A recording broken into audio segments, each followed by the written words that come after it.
Hey friends, are you familiar with the most trusted business network for business executives?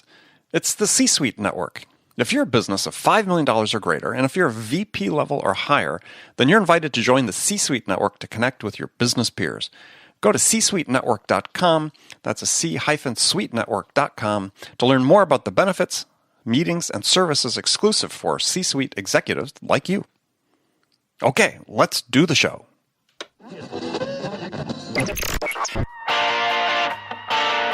It's time to accelerate. Hey friends, this is Andy. Welcome to episode 463 of Accelerate, where I hold in-depth conversations with today's leading experts in sales, marketing, and leadership 6 days a week. Hey, if you haven't already done so, please go to iTunes, subscribe to this podcast, leave us a review. We'd really appreciate it. You can do it all from the phone that you're listening to this podcast on. In fact, if you want to take a second, pause, I'll wait for you. I'll be here when you get back. Now, did you know that studies have found that the cost of a bad sales hire is 4 to 7 times the annual salary of the position? And that's a huge cost, a huge penalty if you get it wrong. And if you're a CEO and a sales leader, you can't afford to do this very often. Unfortunately, too many companies do.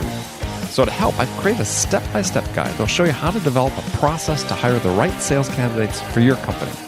It's called How to Hire a Winning Sales Team, and it's free. Just go to accelerate.fm/winning. Again, that's accelerate.fm/winning to get your free copy today. Joining me on the show today is Elise Mitchell. She's the CEO of Mitchell Communications Group and CEO of Dentsu Aegis Public Relations Network, as well as the author of a very interesting book called Leading Through the Turn: How a Journey Mindset Can Help Leaders Find Success and Significance. And I enjoyed reading Elise's book in part because she provides a fresh perspective on leadership that applies equally to executives, entrepreneurs, sales leaders, and sales professionals, individual contributors. And I enjoyed her idea of this journey mindset for leaders, how you have to focus on your destination while also embracing the journey itself. So let's jump into it. Elise Mitchell, welcome to Accelerate.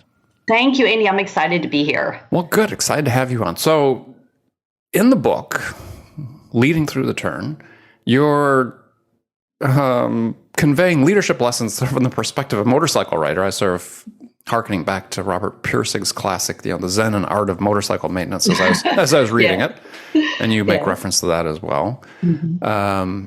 So how big of a thing is motorcycle riding in your life right now? Well, that's funny. It didn't used to be until 10 years ago when I first got on the back of my husband's bike. And it's funny, I never looked back. You know, a lot of people say, oh, it's dangerous and scary. Then there's the other half of the population that says, oh my gosh, how exciting. You know, I guess I fall in the latter camp. But you know, it's funny. When I first got on, it was just so exciting. I mean, the sights, the sounds, the smells, it was so intoxicating. I describe it to people like an out-of-body experience. And I was really hooked. And after that first trip with my husband, he said, you know, Elise, you were meant to ride your own bike. And so I did. I took the motorcycle safety course, and I have had 2 different bikes. Today, I ride a Honda CBR 300R, which I guess the main thing to know about that is it's sleek, it's red, and it's fast. And it's comfortable on long rides? Yes, it is. It's really terrific. And my husband and I often do ride what's called 2-up, where a little bit of a bigger bike, a road touring bike, where I can get on the back of his. So we still do that on occasion as well. Interesting. So, I mean, it seems like that blocked your view a little bit.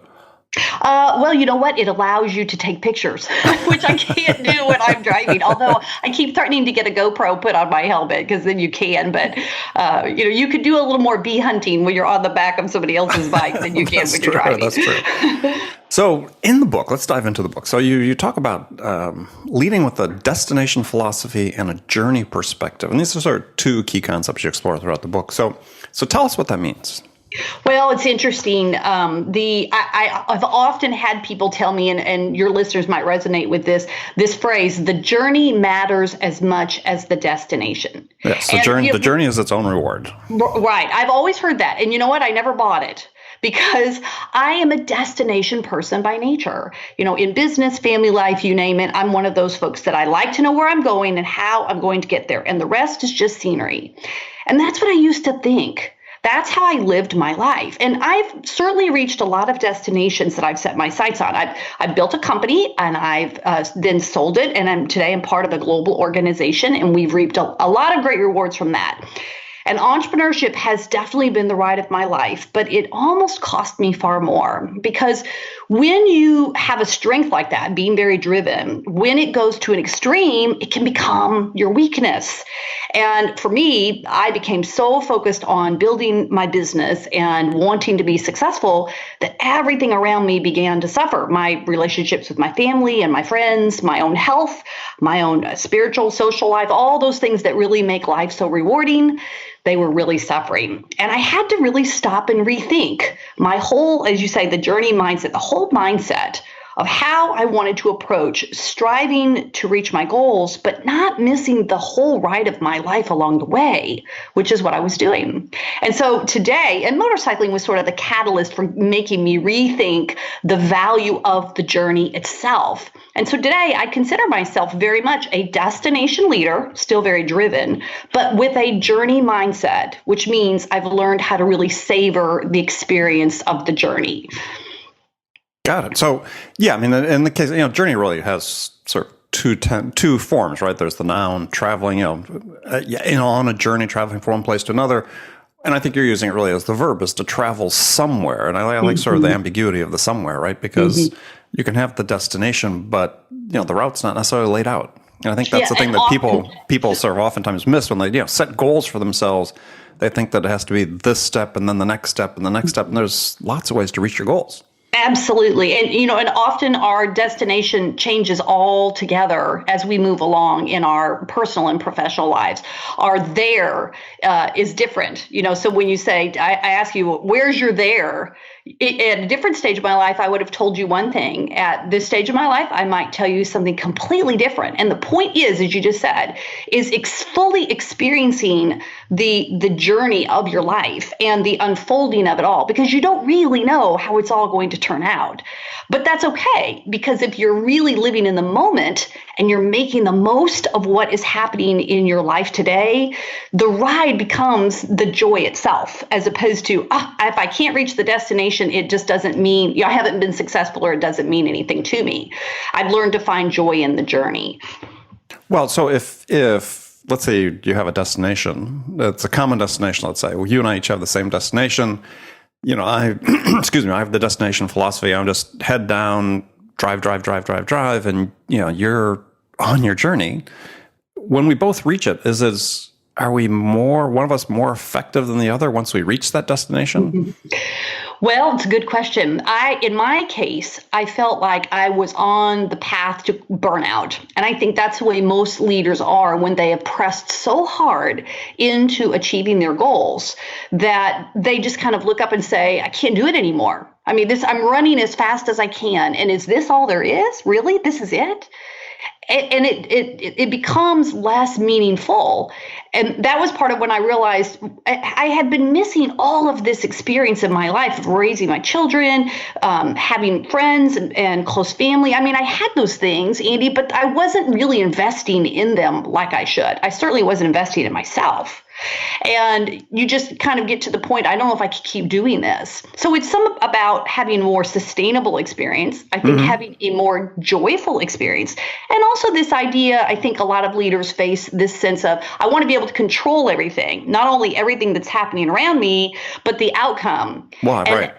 And you begin to realize, you know what, I can't. I can't control everything. So how do I still embrace what's happening to me and learn to go with the detours that are happening in my life and become opportunistic about the things that are maybe unplanned that are happening to me and still make the experience a great one? Yeah, well, I think the risk, and you bring this out, and I think it's a good insight for people that want to read the book and learn about leadership, and because as individual contributors, you're leading, is that if you are just head down looking at your destination, then you really risk becoming very dogmatic. And I think this is really a problem for people in business in general. Is you think this is the way it has to be, this is what I have to do. And the consequences, I mean, to me, it's sort of like having beliefs without education, right? I mean, it's you're just not ever aware of the fact that there's another way to do it that could be better. Mm-hmm. One of the early lessons I learned that I share in one of the first chapters of the book is called "Scrap the Map," and it's a story of something that happened to me that is exactly that point that you're bringing out. Yeah, you're relocating from one part of the country to the other, right? That's right. I had dreams of, I'm in the field of public relations. I had dreams of building my own agency or climbing the corporate ladder, which I was doing in the early stages of my career. In a big city. Boom. Yeah. My husband had an opportunity to take a job, and we moved to a different part of the country to a very small market. And I just remember being so angry about that. Like, this is not the plan, I don't want that kind of a detour. I want to stay where we are, or I want to do something better. And there's a real question that you have to ask yourself, because we all face these detours, whether it's in our personal or professional lives, is, am I going to go with this detour and be bitter about it? Or am I going to go and let change make me better? I mean, we all know this in life. We cannot always control what's happening to us, but we can control our response to it. And so when you learn to go with the detours in life, as I describe it, you become much more open to, okay, this is where I am now. Wonder what there is around me to do or to take advantage of or to leverage. And in my case, I was a first mover into a market, and I was able to build my company very successfully. And I often look back and say, I don't think I could have been that successful had I not gone to the place that we went and had the opportunities to take advantage of in that market. So on the front end, where I didn't see the advantage, on the back end, I see all the wisdom of how great that turned out for me. And I think it's a powerful lesson for us to remember in life. Well, yeah, I mean, control, as we get into this idea of control, it's a static concept. I mean, it's dangerous, right? I mean, I think any leadership or anybody in a leadership position that tries to be too controlling, you start reinforcing the status quo, which is death to many organizations. Mm-hmm. Agree. And we can't control everything. And more and more in the world today, things are dramatically changing. There's a type of leadership that I'm very taken with called adaptive leadership. And adaptive leadership, it's a theory of leadership that basically is saying that leaders today learn to solve problems in real time. And they're often problems that they've never faced before, that there's no apparent solution. So you as the leader are trying to lead your team in the moment through a significant change, which there's no clear answer.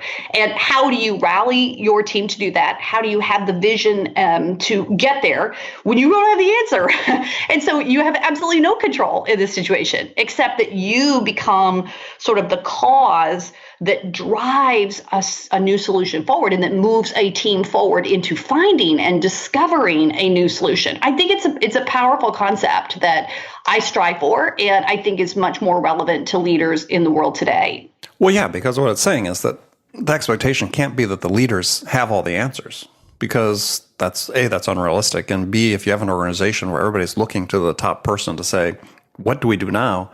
Again, you're an organization that's in crisis at that point. Yeah, and you do not want a company that's built around you. I remember about 10 years into building my company, we hit this rapid stage of growth. It really was odd. It started in 2008, believe it or not, right when the recession hit. But over the next 5 years, we grew more than 500%. And I went through another crisis of a different kind. At that point, it was crisis in leadership, when I realized, well, as the founder and the leader of the company, I could do everything in the company, but should I be doing everything in the company? Gosh, no. I needed to build a leadership team around me. I needed to empower and equip them. And I need to give all that good stuff away to them, give them responsibility and authority and credit. And boy, that was hard. That was probably one of the hardest lessons I've ever been through as a leader, was moving myself to another level as a leader. But that meant letting go. And that's very hard for most leaders to do, particularly entrepreneurs. Well, you talk about that in the book about the moment of fear, which I thought was an interesting thing. You talk about, first trip on the motorcycle, getting on the back of the bike with your husband, and you said that it, generated something inside you that you'd come to know well as a CEO, which was fear. So, I mean, oftentimes I think people don't think about that. They don't want to necessarily think that their CEOs are frightened of something, but is that a sort of common feeling? I had a reporter once ask me right when I released the book about 2 months ago, and she said, "Elise, are you fearless?" And I almost wanted to laugh out loud because I thought, well, I think she sees our track record of success and she might assume that I have no fear. And I said, I wish I could tell you that that was true, but nothing could be further from the truth. Of course I have fears. We all do. And it's funny, though, how my fears have changed. Years ago, when I was building the company, my biggest fear was fear of failure and even worse, fear of public failure, which is not necessarily a bad motivator, right? I think a lot of us have that experience. Is I want to be successful. So it keeps you pushing maybe a little bit harder when you have that fear. But having been through different failures in my career, and also realizing that if that was the worst thing I was afraid of, I really was not shooting high enough. I realized that now, you know what, my biggest fear is my a loss of self-respect. I worry that I don't want to do anything that I would ever feel like I lost my own integrity. Mm-hmm. And I actually like that fear a lot better because it makes me stop and think about the decisions that I make all the time to make sure that, no, it's not that something would fail, but it was that I would do something that I would believe to be wrong and that I couldn't live with myself. So it's a good question for leaders to ask themselves, what am I afraid of? And how can I tackle that fear? How can I stare down that tiger and feel like that fear does not own me anymore? Well, you point out in the book, you said that you've learned not to let a lack of knowledge or fear of failure hold you back from taking the next step. I mean, is that saying, hey, fake it till you make it? Well, I would say that every step of leadership feels a bit like that, in my view, especially if you're moving up. If you're ambitious and you want to grow and challenge yourself as a leader, then it's not a parallel move. And you may have a few of those, of course, but ultimately you're striving to grow and you're striving to improve your skills, your knowledge, your expertise. You want to broaden your impact. And so it should be a bit of a stretch. And there are going to be plenty of things that you will not know as you step into that role and that responsibility as a leader. And you can't let it hold you back. Because I think that the fear of failure, if it holds you back and paralyzes you, that's when that fear has won. It's okay to have a healthy sense of fear of failure, but you can't let it hold you back. You just grit your teeth and you say, there's a reason I've been given this opportunity, right? So perhaps you have the knowledge and the skills that got you the job or got you this particular project or opportunity. But yet I'm smart enough to figure it out as I go. And I have smart enough people around me that will help me, whether that's mentors or allies or a network that you can turn to when you need some help that you can't pull on your own. Got it. Well, another interesting part that you talk about in your book, when you're talking about the journey, from the journey perspective, is you say that throughout your career, you've always asked other people, what can I do for you? Mm-hmm. And, the implication is that in the book, and certainly from my own experience, this is hard for people to do. Why is this so hard? Well, having a spirit of reciprocity means you have to think outside yourself. And I just think that goes against our human nature. The most important person in all of our lives is ourselves. It's just the way we're made. And we have to work against that natural instinct to think about, how do I further myself? And I remember when I learned that lesson powerfully, it was stepping into a new leadership position where I felt a bit over my head. But after just a bit of time on the job, I realized that I actually had a lot I could bring to the job, but it was also more important for me to begin building a strong network inside this new corporation. And so what I did was I went on a listening tour where I went and sat and talked with different leaders throughout the company, and I asked them to tell me what they knew about the organization, what they thought our area could bring to what they were doing. That was our public relations team. Mm-hmm. And then I asked the last question, which made all the difference, which was, what can I do for you? And it was always I think people were always so surprised that I was asking them that question. I was willing to do something for them. But from the very get-go, it established a spirit of reciprocity that I think carried me far further than I ever could have gotten on my own. And there's a great book out there by Adam Grant called Give and Take. Mm-hmm. And it is a whole book about leaders, givers, are far more successful than those who are takers. And he even does research on it. I mentioned it in my book because I thought it was such a nod to just out-of-the-box thinking on leadership style, and I really loved it. Yeah, I mean, another book in the same vein is The Go-Giver by Bob Berg. Same thing. It's you receive by giving initially. And it builds relationships in a way that's way more authentic than it would be if you were starting on some other basis. Absolutely. And so then the thing that's really important about it is that you do this not with the intent that there is a quid pro quo, but just that you're sincerely interested in what you can do to help them. That's right. And building trust-based relationships like that will carry you through the worst of times. If you can look across the pod or the aisle or down the hall or even across the country to a colleague of yours and know that you've got each other's back and you will do whatever it takes to help them succeed and they were willing to do the same for you, you can't hold a company like that back. There's so much power in the team because it's exponential at that point. It's not 1 + 1 = 2. It's 1 + 1 is 3 or 5 or 10 or whatever you think you can do because you've drawn on a much deeper power of that team than you ever would have gotten on your own. And it's something great leaders instill in their teams is a spirit of reciprocity. So how do they do that? Well, first, you got to role model it. You have to be the leader who can demonstrate that I am here for you.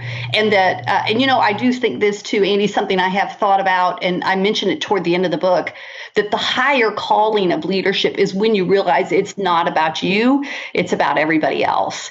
And I think leadership takes on a very different different level of significance in your life when you realize what a privilege it is to be a leader because of your ability to impact and change the lives of those you lead. And so you approach leadership in a very different way. And I think that style of very selfless leader, the coaching leader, the giving leader, there's just nothing that people won't do for that kind of leader. They will follow you to the ends of the earth. I've seen that with our team.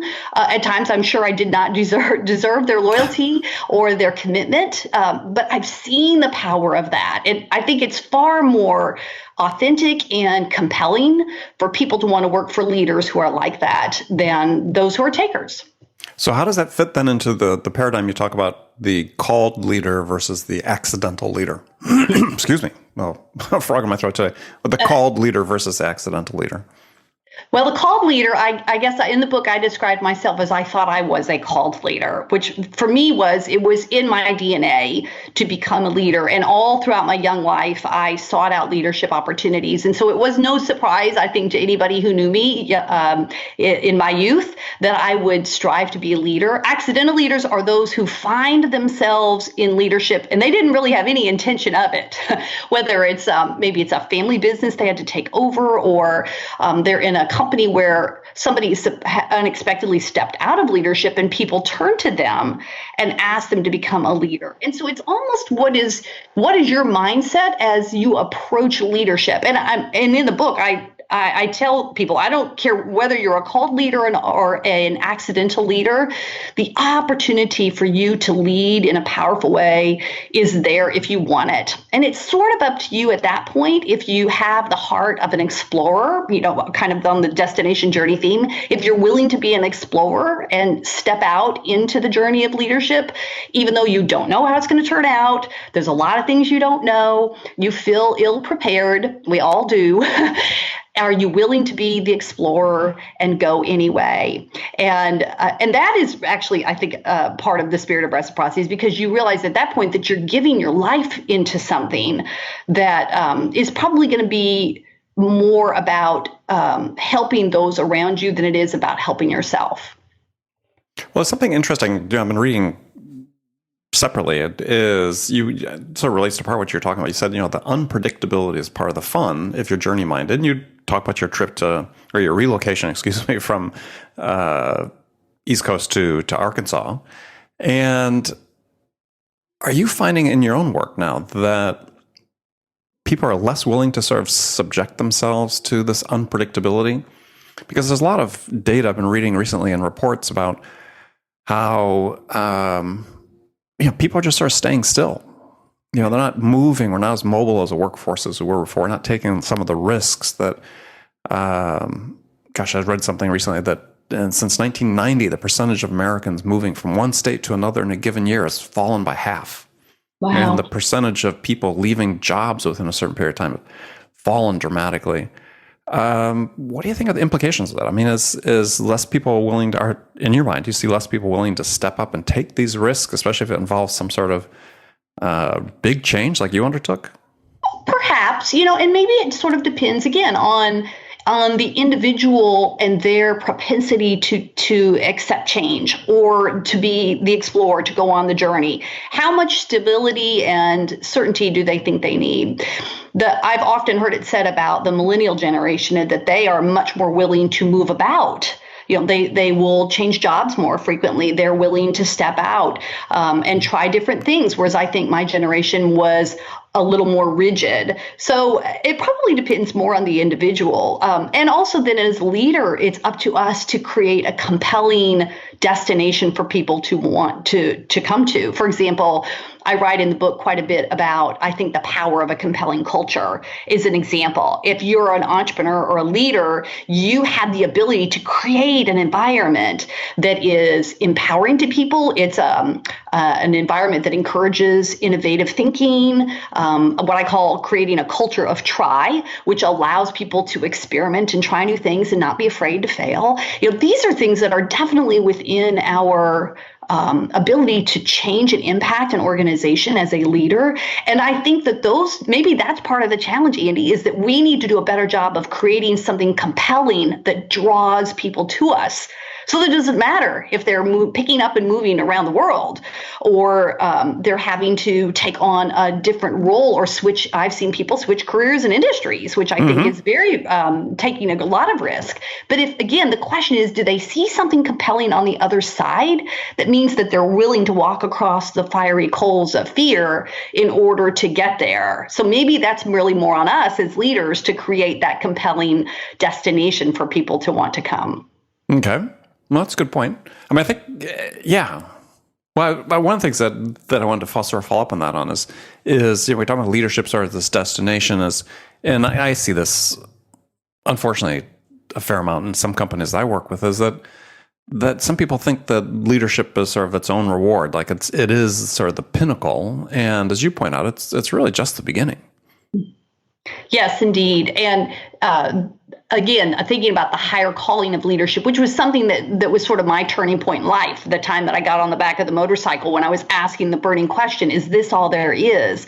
It was trying to determine what good could I do as a leader? I was beginning to think about things like, can you actually create significance in the lives of others? I mean, if you're in business, for me, if you build a company, I'm not saving anybody's life. I wasn't feeling like I was doing something significant with my time. And I do think people today are very oriented toward cause and wanting to do something good for others, for their community, not just for themselves. And they ask that question, what am I doing? What good am I doing in my work every day? What is the purpose of my work?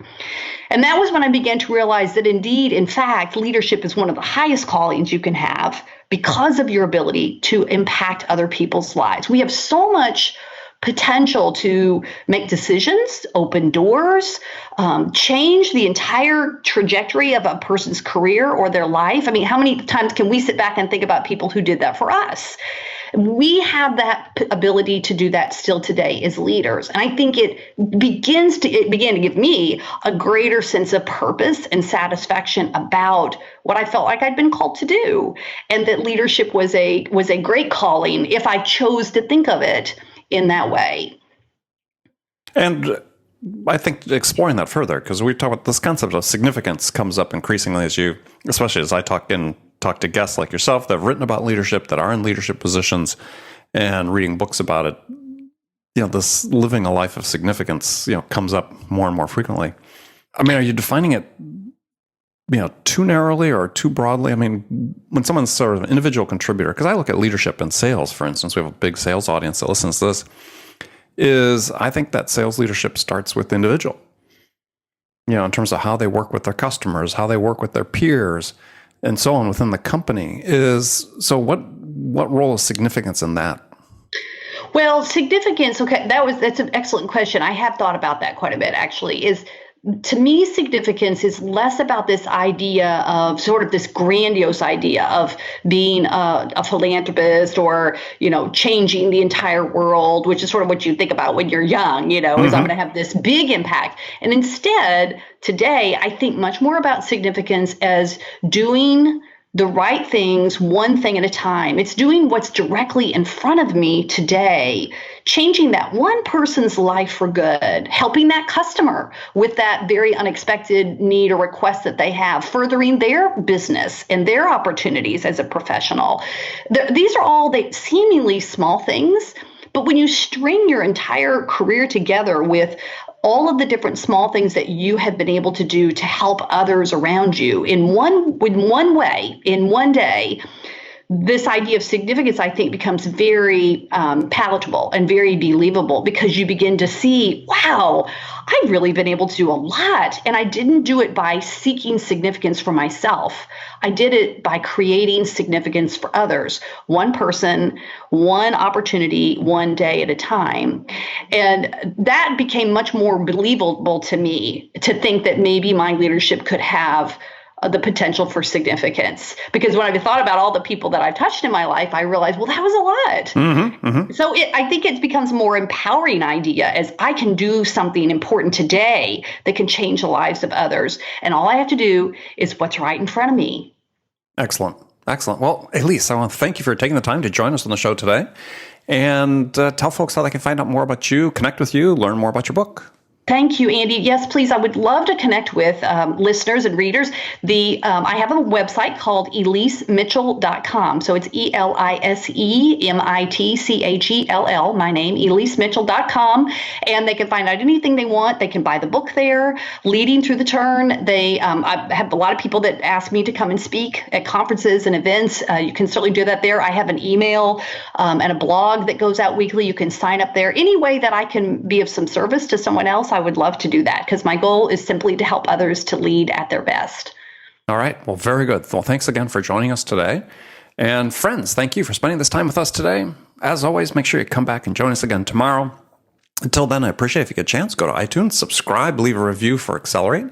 We really want to hear what you have to say, either good or bad, whatever we can do to improve this experience for you.